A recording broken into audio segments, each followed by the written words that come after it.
Ricky Thompson over on DLive says, what a joke. Are they passing all these rules to protect us or just theater, as fiat is the first choice for crime? I absolutely do agree with you. And, you know, unfortunately, something that I've learned in life is this. And I'll even use the clickbait word or phrase here that so many people throw around, often disparagingly. But in every conflict, there's good people on both sides. You know, when we're young, it's very easy because, you know, there's a lot of people that have troubled childhoods, right? And even if you don't have a troubled childhood, I think that it's pretty easy in the world that we live in to get a feeling that you or your society or your culture or your whatever your in-group preference is, that you have been wronged, and that whoever you have labeled as the enemy is, or excuse me, that your group is right and was wronged, and that whoever is wronging you are the oppressors and wrong. And we often carry that mentality forward into our adult lives, and it is very difficult for many individuals to kind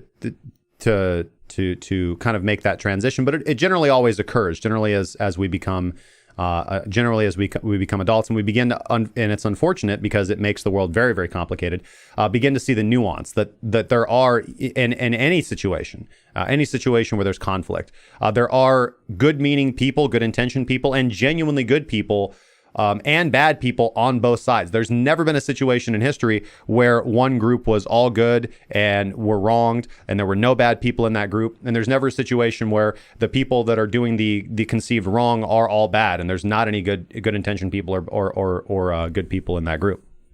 So, you know, it makes the world complicated, and it makes viewing life rationally and being objective difficult. Because there are individuals, so let me finish that train of thought. There are, of course, individuals that are working in government, that are working in regulation, that genuinely have the best interests of citizens in mind. They genuinely believe or think, and we can argue that they're wrong, but they believe what they believe. Life is generally conflict between belief structures. This is why understanding philosophy and your belief structure is so important. That think that they're doing the right thing, that genuinely do or are concerned about the risk that cryptocurrency poses to individuals, or that lack of regulation poses to individuals. They do believe that these things that have occurred and what is potentially doable on the blockchain, for example, is a concern. And then, of course, you have the main argument from individuals in our space that, you know, regulation equals bad. Regulation is evil. It is continuation of the legacy financial system. And although I do genuinely agree with that to the largest degree, we do have to understand, I just want us to be cognizant, and I talked about this a little bit yesterday.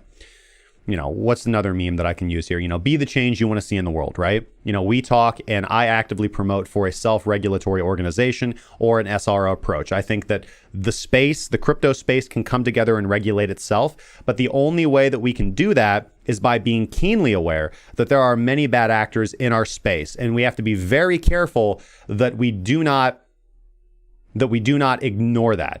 You know, the burden is on us to call out the bad actors in our space. That's why we talked about Hit BTC yesterday. That's why that's why I actively call out fake traders. That's why I actively call out scams. That's why I actively have never ever put any sort of sponsorship or friend or partner on this channel who would basically besmirch our honor or be involved in selling something that I considered a scam for an easy turn. Again, we get contacted all the time by coin projects wanting reviews or you know, fly-by-night exchanges wanting us to promote their services. And the offers can be pretty lucrative, I'm not going to lie. But we say no because that's not the right thing to do. You know, we want this space to be good.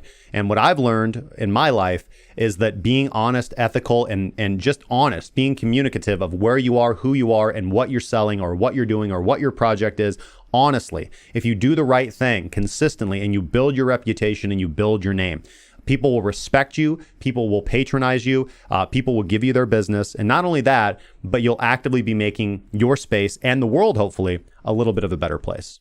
So I definitely agree with you. I definitely am advocating for the self-regulatory approach, but it's also incumbent upon us, if we're going to have a shot to do that and if we're going to do it successfully, that we do not shy away from calling out the garbage that is in our own space. We have to clean our own side of the street if we want the right to run the street sweepers.